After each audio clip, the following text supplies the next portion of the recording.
Olá, seja bem-vindo ao Vozes da Gestão, podcast sobre gestão pública e privada, aqui de alunos e professores da Exalc USP em Piracicaba. Eu estou aqui com o Pedro. Opa, tudo bem? E hoje a nossa convidada é uma convidada muito ilustre que a gente tem aqui, deputada estadual Marina Elô. Marina, bem-vinda. Muito obrigada, é um prazer e uma alegria estar aqui hoje. Marina, eu queria pedir para que você se apresentasse, mas não apenas uma apresentação comum, que eu sei que você tem uma capacidade oratória que vai garantir que você coloque na sua apresentação quais são os desafios que você vê hoje na gestão pública, com a sua história. Posso até ter uma capacidade oratória, mas não tenho essa voz de locução tão boa. Muito obrigado. Muito apropriada para podcast.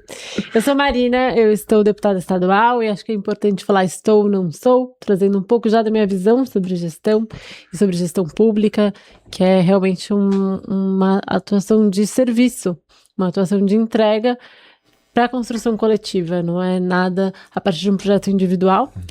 Eu sou, por outro lado, mãe do Martim e da Lara, casada com o Felipe, e isso também faz muito parte de quem eu sou. Sou formada em administração pública, fiz pós em sustentabilidade, em gestão, em primeira infância, e a gente vem trabalhando com esses temas desde então. Hoje, como deputada estadual, presidente da Frente Parlamentar Ambientalista, da Rede Nacional de Frentes Parlamentares Ambientalistas e pela Primeira Infância, o que eu vejo muito como um desafio importante na gestão pública é a conexão das pessoas com o que acontece na política.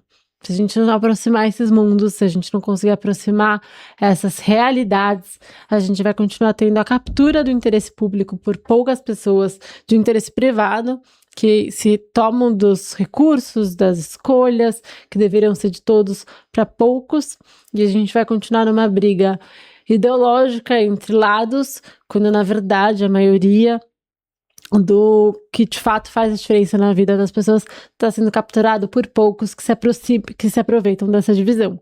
Então, para mim, é um grande desafio a gente olhar para a política como algo bom e algo de todos nós. Perfeito.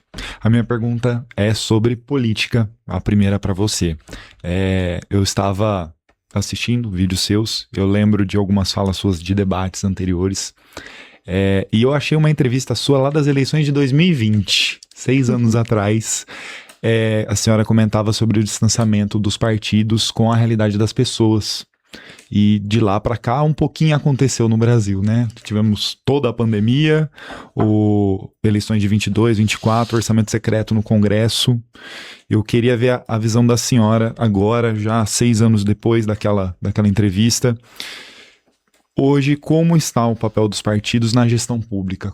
Qual é o peso positivo ou negativo que eles têm na gestão pública? Igor, primeiro pode me chamar de você, tá ótimo, tá bom, porque desculpa. Nem é uma questão sobre ser jovem ou ser mulher, porque é uma questão de aproximar as pessoas da política. E acho que esse distanciamento em que se constrói com senhora, Vossa Excelência, Ilustríssima, já é uma forma de mostrar uma cristalização de um modelo que diferencia e que afasta. E esse é um lugar que a gente precisa transformar nos dias de hoje. E hoje, você me pergunta dos partidos, os partidos têm um papel fundamental, que é mediar essa representação, que é fazer papel entre os espaços de poder e as pessoas. Só que também são as pessoas que estão nos espaços de poder que desenham como faz para chegar lá. E elas vão sempre privilegiar para que elas fiquem lá para sempre. Nos últimos 30 anos, que é o tempo da nossa democracia, a gente mudou a lei eleitoral todos os anos. Não teve nenhuma eleição com a mesma regra da anterior. E isso acontece porque foi se moldando uma permanência das mesmas pessoas no poder. E os partidos foram se deslocando entre o contato com a população e os espaços de poder, com cada vez mais próximos só dos espaços de poder, não precisando mais da população. E hoje o poder é tão concentrado em partidos, os presidentes de partido hoje talvez sejam as figuras mais poderosas do Brasil. E a gente fala muito pouco. Ciro Nogueira, Antônio Rueda, Valdemar Costa Neto. São pessoas muito poderosas, que têm bilhões de reais públicos sob gestão, que decidem quem vai ser eleito e quem não vai. E não tem democracia interna, não tem transparência, não tem participação. Então, na minha opinião, a gente participar dos partidos e pensar uma reforma em que a população tenha mais voz nessa destinação de recursos, nesse financiamento de emendas, nesse financiamento de campanhas, na decisão de quem vai ser eleito ou não, quem vai ser candidato ou não, quem vai ter recursos ou não, é um potencial muito transformador para a política. Você diria, então, que o maior desafio é tirar quem tá ali já engendrado faz tempo ou puxar apoio popular para conseguir fazer essas alterações? Pedro, eu acho que as duas coisas. Não adianta nada a gente tirar quem tá lá se o sistema continua igual, porque não existe vácuo de poder, vai entrar um no dia seguinte e vai manter as mesmas práticas. Acho que a gente precisa, assim, mudar as caras e as formas de como a política é feita, mas a gente precisa mudar os sistemas para que elas, de fato, sejam permeáveis e não sejam tão concentradoras de poder. Hoje os partidos são organizações públicas, porque são recursos públicos de fundo partidário, de fundo eleitoral, são decisões que impactam o desenho público, mas geridas como entidades privadas. Você pode ter o mesmo presidente durante décadas. E aqui a gente tá falando que é isso que acontece, né? Partidos de direita e esquerda é a mesma estrutura de poder, não tem democracia interna, não tem transparência, não tem prestação de contas decente. Então os partidos são sim muito importantes, mas a gente precisa lutar por uma reforma na forma como a gente se conecta com partidos no Brasil. Marina, eu queria te perguntar, eu faço gestão ambiental aqui na Exalc, mas hoje eu sou formado em ciências sociais. Na literatura da ciência política tem uma discussão muito grande se o que a gente vive é uma democracia de verdade, né?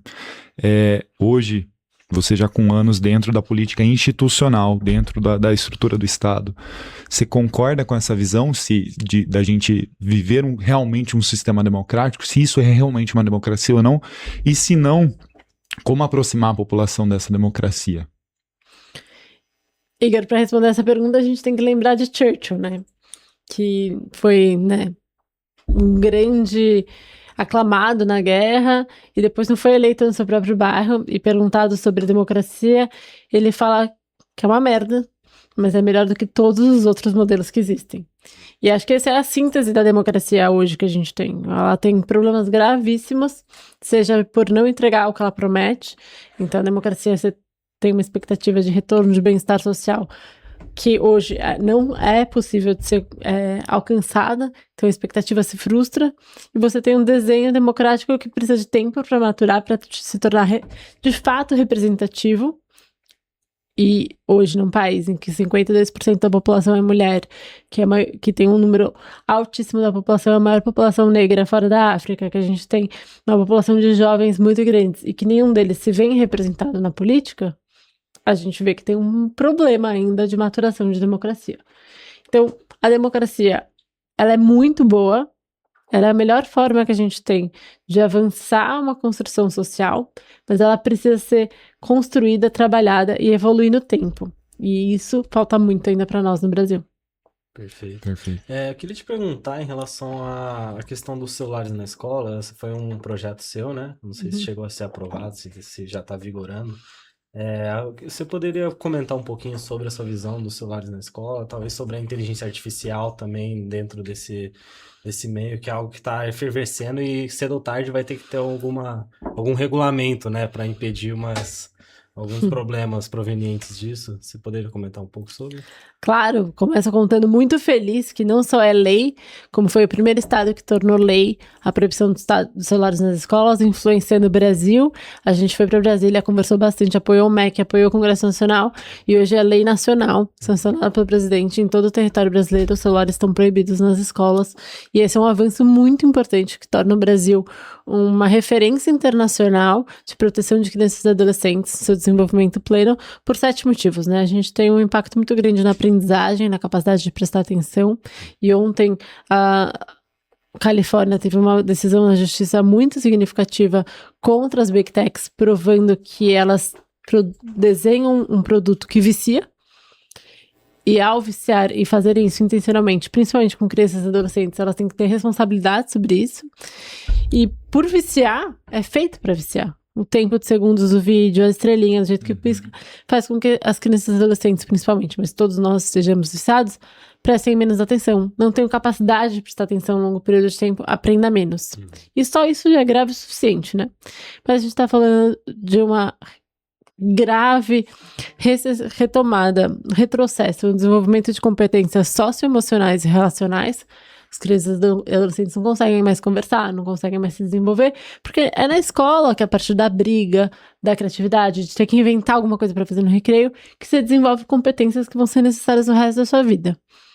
Aprendizado, competências socioemocionais, relacionais e criatividade, bullying online, que acontece muito mais no digital do que no presencial, que é muito fácil você expor alguém, você criar um perfil falso e você tem retornos que não dá para voltar no digital.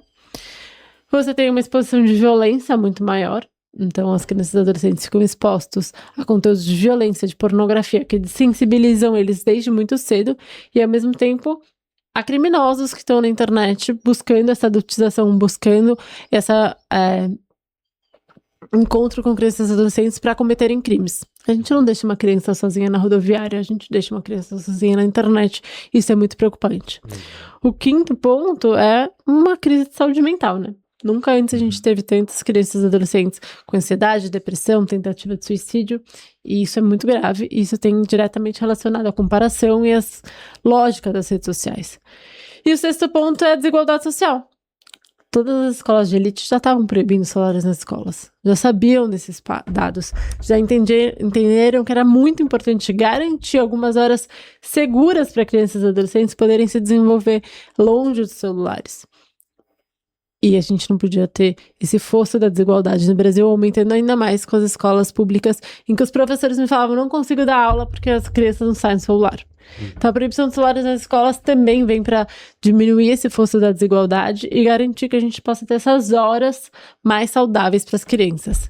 A gente sabe que ainda tem um longo processo de implementação, mas os resultados nesse primeiro ano são muito satisfatórios. A gente tem resultados das crianças e adolescentes falando o quão melhor foi para eles, o quanto que eles gostam da implementação.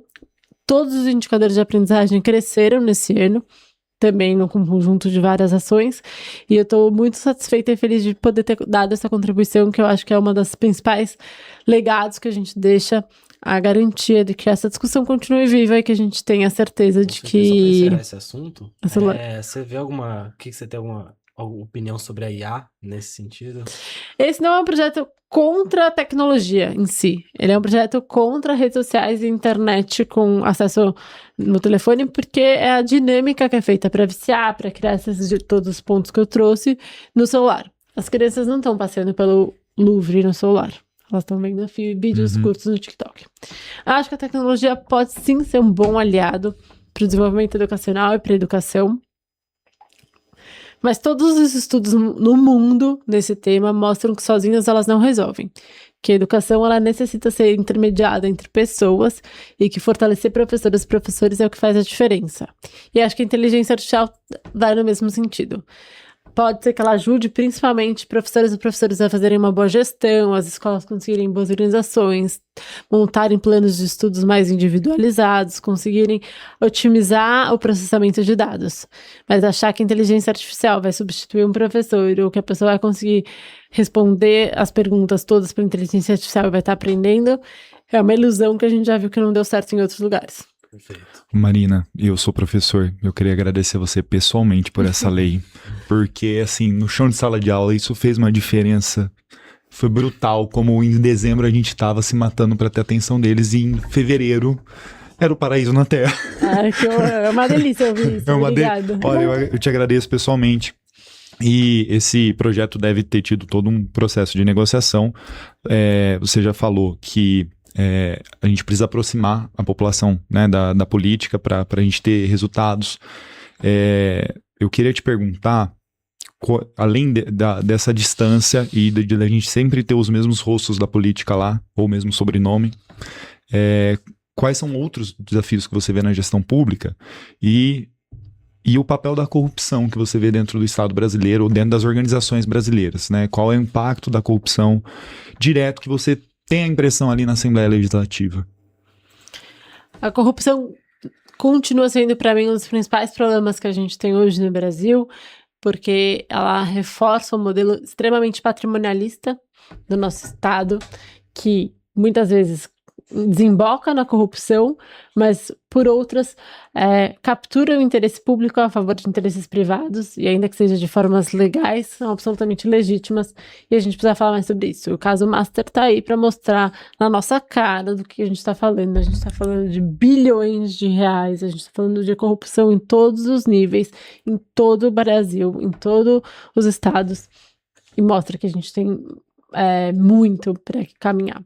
E mostra para diminuir essa torneira de corrupção, para diminuir a captura de interesses privados do interesse público, mas também para moralizar essa política, porque no fundo, quando acontece isso, cria-se uma imagem coletiva de que a política é ruim, de que todos são corruptos, que é tudo ruim, e isso afasta ainda mais as pessoas, permitindo que essas mesmas pessoas corruptas permaneçam lá. Então ela corrobora o interesse deles mesmos. A gente precisa quebrar esse ciclo, falar que sim, a corrupção é muito ruim, que sim, esse formato é muito ruim, mas que a gente só vai melhorar isso estando mais próximo, acreditando na política, acreditando que ela importa, que ela é possível. E eu acredito muito nisso como uma grande saída desse cenário que permanece cada vez mais um distanciamento e um enriquecimento de poucos. Então, eu sou muito otimista que a gente tem na política uma ferramenta incrível para mudar a vida das pessoas, como a gente acabou de falar, dos jovens, dos professores nas escolas, mas que a gente precisa de mais gente acreditando e se aproximando para que esses interesses privados sejam constrangidos. Próximo do seu ambiente de trabalho ali, qual que é o exemplo mais claro que você tem de corrupção, que talvez que você identifica que impede o seu trabalho, assim? Ninguém gosta de ter um custo a mais com corrupção, né? Então, logo no começo, como já ficou bem claro que eu não abria nenhuma micro espaço para isso, na minha vida não me oferecem propostas de corrupção com frequência. Isso não é frequente para mim. Mas eu vou te responder falando um problema que eu acho que a gente fala pouco no Brasil, que são as emendas parlamentares. Se eu tivesse uma varinha de condão, eu acabaria com as emendas parlamentares. Porque, na minha opinião, ela tem 3 grandes problemas. As emendas parlamentares é um pedacinho do orçamento municipal, em muitos casos, estaduais e federal, que os parlamentares, deputados, vereadores, deputados federais podem destinar como eles bem entenderem. Sim. E tem as emendas impositivas, que são essas destinações que o governo é obrigado a pagar o que o deputado escolheu. Escolheu mandar para essa paz, escolheu mandar para essa cidade, escolheu mandar para essa Santa Casa. O que acontece é que as emendas impositivas geram as emendas voluntárias, que são negociações que eles falam, o deputado me pediu aqui para mandar para essa cidade, virou uma emenda voluntária, eu vou destinar porque o deputado pediu, e que daí não tem fim. E gera 3 grandes coisas. A primeira é uma confusão entre poderes, né? O nosso sistema de pesos e contrapesos entre o legislativo, executivo e judiciário fica todo confuso, porque chega o deputado e fala, eu te dei essa ambulância, eu contratei esse novo pedaço, essa nova asfalto, eu fiz essa escola para vocês. Quem tem que fazer isso é o executivo. Então já cria uma confusão na população sobre o que cada um faz. Você cria uma permanência dos mesmos no poder.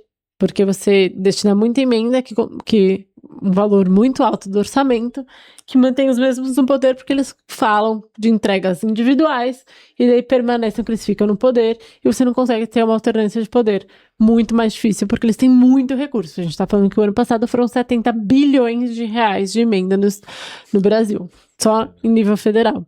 Não tem como concorrer com isso. E o terceiro é que vai na contramão de uma política baseada em dados e evidências, porque destina a partir de uma lógica eleitoral dessas pessoas, não para onde mais precisa. E daí não é à toa que você vai lá e vê cidade na Bahia com centenas de cisternas, sendo que não tem nenhuma necessidade, e cidade passando sem água. Não é à toa que a gente vê cidades com muito investimento, porque tem uma representatividade grande no Congresso Nacional, e cidades muito pobres que não recebem R$1. E você tira esse dinheiro das pastas do governo, que precisariam ver onde mais precisa, qual a melhor forma de fazer. E esses 3 problemas são os problemas republicanos, porque ainda é uma torneira de corrupção e que gera... Esse dinheiro vai... Muito parlamentar corrupto fala, te destino uma emenda de 1 milhão, mas tem que devolver 30% para mim, contrata aqui essa minha empresa para fazer e cobra 30% a mais e vira uma zona de corrupção. Então esse é um tema que é próximo, é real e que todo mundo precisa entender mais como funciona para que a gente cobre uma mudança nesse cenário. Eu vou fazer uma pergunta para corte, então. A corrupção nas organizações do Brasil tem solução? Tem solução, e a solução passa pelas eleições, a gente precisa eleger mais gente boa, esse ano a gente vai eleger 6 cargos diferentes e todo mundo tem responsabilidade em estudar. Não é só sobre presidente, é principalmente sobre o Congresso, e o Congresso precisa ser melhor nesse país. Seu assessor passou aqui, ele falou bastante sobre transparência também, sobre dar transparência para essas transações. Você acha também algo válido também? Claro, não tem participação se não tiver transparência, e a transparência é um modelo importante para as pessoas saberem o que de fato está acontecendo no país. Certo, perfeito. Para onde está sendo destinado aquilo, certinho, perfeito. Pensando na prevenção da corrupção, para além da participação popular, que tipo de ambiente organizacional você acha que poderia ajudar a gente a reduzir a corrupção? Porque é como você falou, né? Assim, não é só o público que está dentro do esquema de corrupção, né? O privado também está. Então, qual poderia ser esse ambiente organizacional que evitaria isso? Bom, a gente falou agora sobre transparência. Quanto mais transparência, menor a corrupção. Diminuir esses mecanismos de distribuição de recursos, para mim, acabar com as emendas é um grande potencial para isso. E a gente falar sobre diminuição, melhores controles. E controle social importa, a gente fortalecer os conselhos, fortalecer a participação social, fortalecer a voz da população nos espaços de denúncia. Para mim, são grandes pilares que possam transformar uma sociedade menos corrupta. Perfeito. Maravilha. E hoje, na sua carreira, acho que eu nem sei se você chegou a falar quando que você começou, em que época que você começou a sua carreira política. Você falou ou não? Não falei, eu sou formada em administração pública, eu trabalhei mais de 10 anos no setor privado e fui candidata a primeira vez em 2016, a vereadora na cidade de São Paulo. Não fui eleita, fui eleita a primeira vez em 2018 e tô aí completando meu segundo mandato. Hoje, agora já muito evoluída, você tem algum conselho para nós aqui que estamos fazendo Exalc, para quem gostaria de adentrar nessa área de administração pública, gestão pública? Quero agradecer pelo muito evoluída, vou levar isso para 2000 hoje comigo muito feliz. Mas acho que o melhor conselho é vivam o máximo de experiências que vocês possam ter nesse momento. Conheçam o maior número de pessoas, porque isso pode te ajudar muito a identificar competências, a desenvolver habilidades, a pensar novas formas de atuar no mundo, a conhecer coisas que você pode gostar, a se ver em situações pouco confortáveis que vão te ajudar a desenvolver outros temas e a conhecer gente que pode te ajudar na sua carreira. Eu fiz de tudo, fui da empresa júnior, fiz iniciação científica, fundei organização de dar aula de matemática, organizar, participar do Grêmio, eu participava de todos, do Grêmio, do Grêmio na escola, centro acadêmico, era da Atlética, ia nos esportes, ia nas festas todas, vão nas festas, aproveitem muito, porque quanto mais experiências vocês viverem, mais elementos vocês vão ter para construir a vida de vocês. De forma geral, não necessariamente se ingrar para essa área que você quer, gestão pública, sei lá, entrar em algo bem específico, mas fazer uma rede geral de pessoas para ter sempre um contato ali de alguma pessoa que, caso você precise de alguma coisa. Uma rede geral de pessoas, de contatos que vocês vão conhecer, de experiências que você vai se expor, para você conhecer mais sobre você mesmo, o que você gosta, o que você não gosta. Eu trabalhei em vários setores diferentes, trabalhei em startup, eu trabalhei em empresa grande, trabalhei na política, e todas elas foram muito importantes para me trazer até aqui e para me levar para os meus próximos passos. A gente vai viver muito tempo, a gente vai viver muitos anos. Então, quanto mais experiências, mais possibilidades a gente vai ter de ter de se conhecer e de contribuir para o mundo. Marina, deixa eu te perguntar. A gente, dentro do espaço público, a gente tem tanto os profissionais, né, de carreira, os técnicos, e os eleitos e comissionados. Que tipo de profissional deveria estar nesses espaços públicos, comissionados ou não? Qual é o perfil de profissional que você acha que deveria ir para a carreira da gestão pública? Bom, primeira coisa, tem que gostar da construção de soluções coletivas, tem que gostar de pessoas, tem que acreditar no nosso país, gostar do Brasil e entender que esse é um lugar importante para contribuir para a vida de todo mundo, não só para a sua. A segunda, tem que entender disso como um serviço, porque tem uma parte, principalmente na política, em que nada é garantido, que é uma entrega mesmo, um serviço, que você está dando para o coletivo, que você está dando para a construção de um país e das pautas que você acredita. Não é, se você quer ganhar muito dinheiro e virar multimilionário, não é o seu melhor espaço para estar. Mas se você quer ter o maior impacto na sua contribuição, em maior escala, não tem lugar mais incrível para estar. Perfeito. Maravilha. Você falou que trabalhou na área privada, também chegou a trabalhar na gestão da área privada ou não? Trabalhei em startup, numa holding, quando eu estava na faculdade de sistemas de coleta de resíduos e de bandejas biodegradáveis.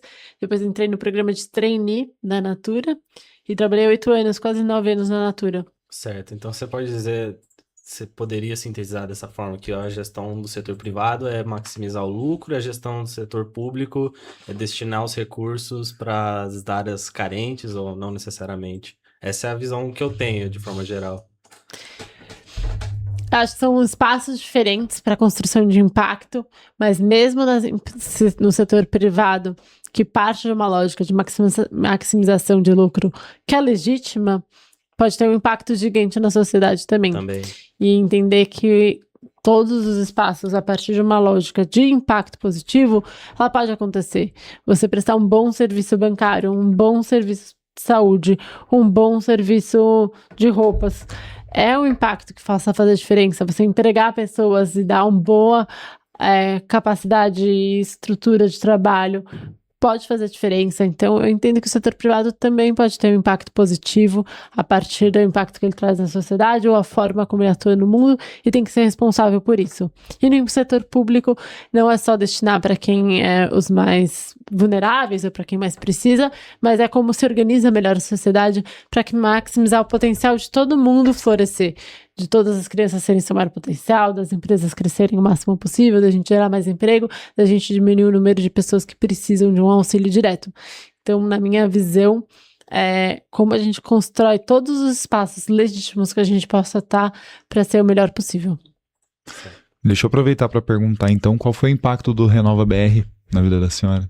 Na sua vida, perdão. Igor, eu sou produto, sou resultado dos movimentos de renovação política. Antes de entrar na política, eu nem conhecia nenhuma pessoa que já tivesse sido candidata na vida. Eu nunca tinha falado com nenhum político, quando eu decidi que eu queria entrar na política. Eu entrei primeiro na RAPS, que era a Rede de Ação Política para a Sustentabilidade, depois na bancada ativista, criei o Acredito, criei o Vote Nelas, entrei no Renova, e esse encontro desses espaços de pensar formas de fazer diferente, conhecer gente que já estava fazendo, que me permitiu estar aqui hoje. Sou muito grata a cada um deles e eu tenho certeza que o impacto de transformação e qualidade na política é muito significativo a partir do momento que a gente, a partir desses movimentos, vai abrindo portinhas que não existiam antes. Perfeito. Certo. E no setor público, o que você acha que hoje em dia ainda é defasado ou é mais defasado? Nossa, muita coisa. Essa pergunta é longa, né? Mas, assim, faz parte da lógica do setor público ter um ritmo de transformação e um ritmo de diferença do setor privado muito grande. Primeiro, porque o setor privado pode correr mais risco. O setor público não pode correr tanto risco, porque a escala e o impacto na vida das pessoas é muito grande. Segundo, porque tem que ter mais controles, porque é dinheiro público, você não pode deixar eles acontecerem de qualquer forma. E terceiro, porque os recursos são escassos. E os recursos são escassos num país pobre que nem o Brasil. Então, falta muita coisa para que a gente consiga ter o setor público que a gente poderia ter, que a gente deveria e que a gente mereceria ter. A gente está numa universidade pública que falta recursos, os espaços faltam recursos. Mas, para mim, isso não pode ser uma desculpa para a gente paralisar a atenção e o atendimento e a importância do setor público no país. Certo, mas na mesma lógica também, você acha que o setor privado tem alguma coisa a aprender com o setor público? Ou tem alguma coisa que deveria ter mais, você que esteve lá ali presente? Tem muita coisa. Acho que o setor público tem um potencial de atuação em escala que o setor privado nunca chega nem perto. A gente muda uma coisinha numa escola, a gente está mudando a vida de 5 milhões de estudantes só no estado de São Paulo. 5 milhões. Várias empresas nunca vão ter uma escala desse tamanho. E a gente tem gestor que é responsável por orçamentos de 100 milhões de reais com 20 anos, que é co-diretor de uma cidade de juventude na cidade de São Paulo, tem um orçamento gigantesco e é muito novo.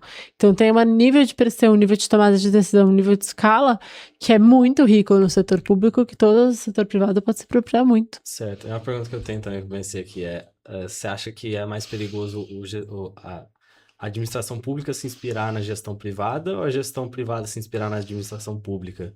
Porque talvez a gestão pública se inspirar numa lógica privada também não funcione muito bem, sabe? Eu valorizo as duas lógicas. Eu não acho que uma é melhor ou mais importante do que a outra. Muita gente chega no setor público do setor privado e quer morrer, porque fala que as coisas vão devagar, porque fala que as coisas não funcionam. Sim. Mas a lógica é diferente e tem que ser. Tem que ser diferente, é dinheiro público, é escala. A gente não pode mudar um transatlântico de cavalo de pau, porque o risco de errar impacta a vida real de muita gente. É diferente de uma empresa privada que tem essa dinâmica mesmo. Então, para mim, são lógicas diferentes. Tem que ser lógicas diferentes, mas sempre podem aprender uma com a outra e estarem mais próximas e pensar em dividir em práticas que possam ser benéficas para todo mundo. Marina, aproveitando então dessas diferenças sobre gestão pública e privada, quero aproveitar a sua presença para te perguntar então, como aluno de gestão ambiental, quais os maiores desafios que você enxerga tanto no meio privado quanto no meio público para a gente instaurar uma gestão sustentável, né? Gerir os recursos escassos para a gente conseguir preservá-los para as próximas gerações. Na minha opinião, é a aplicação de uma lógica coletiva. Nosso futuro comum, o que é espaço comum.